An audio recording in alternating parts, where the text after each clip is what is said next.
घंटों का है अहम खबर। आपको बता दें, दिल्ली को लेकर के 7 सीट्स यहां पर दिल्ली में और 6 सीट्स पर देखिए बीजेपी फिलहाल आगे चलती हुई नजर आ रही है।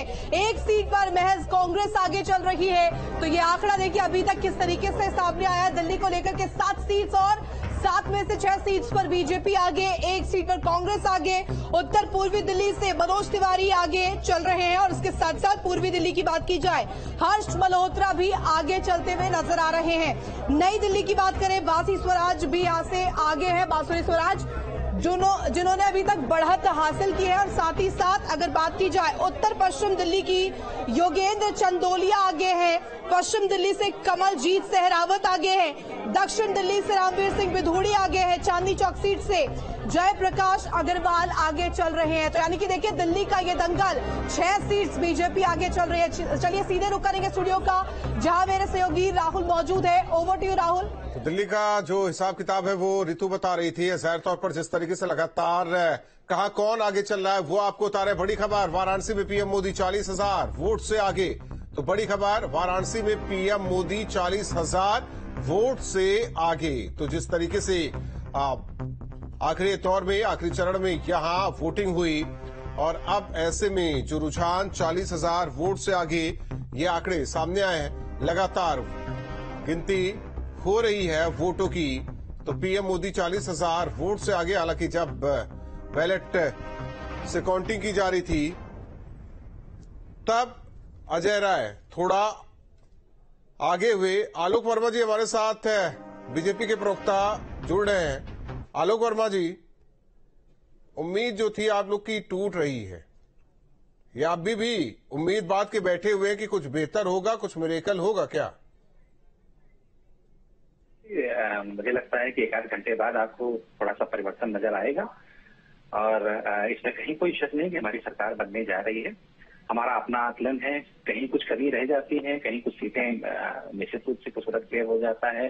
एक कड़ा इलेक्शन था, बड़ा इलेक्शन था और बहुत ज्यादा गफलत में डालने की भी लोगों को कोशिश की गई, लेकिन कहीं हम हारेंगे और कहीं जीतेंगे और अंत में सरकार जो है मोदी जी की बनेगी। तीसरी बार मोदी जी प्रधानमंत्री बनने जा रहे हैं, इसमें कहीं कोई शक नहीं। तारिक खान साहब हमारे साथ जुड़ रहे हैं, समाजवादी पार्टी के। तारिक खान साहब, कहा जा रहा है कि बहका का चुनाव लड़ लिया गया और इसीलिए रुझानों में बढ़ा था आप लोगों को। देखिए, ऐसा है कि सबसे पहले मैं उत्तर प्रदेश की जो महान जनता है उसका धन्यवाद करता हूँ, क्योंकि किसी एग्जिट पोल ने हमें 15, 12, 6 सीटों से ज्यादा नहीं दी है।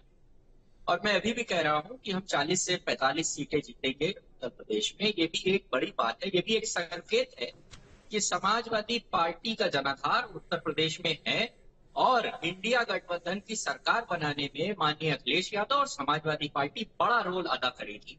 और आप विकास की राजनीति और नकारात्मक राजनीति का फर्क उत्तर प्रदेश में देख लीजिए। दिल्ली का रास्ता यही होके जाता है और अखिलेश जी ने कहा था कि 80 में रोक देंगे। और जो आप कह रहे थे कि हम 80 में 80 जीतेंगे, 68 जीतेंगे, 70 जीतेंगे, देख लीजिए आपकी टैली क्या दिखा रही है। तो ये डायरेक्ट संकेत है जनता का, इसको समझना चाहिए मुख्यमंत्री योगी आदित्यनाथ को भी और प्रधानमंत्री को। थोड़ा घमंड को अपने नीचे लेके आना चाहिए, थोड़ा घमंड को नीचे कर।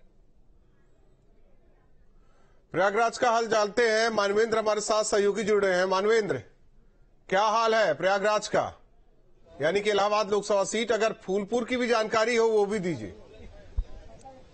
जी देखिए, प्रयागराज की बात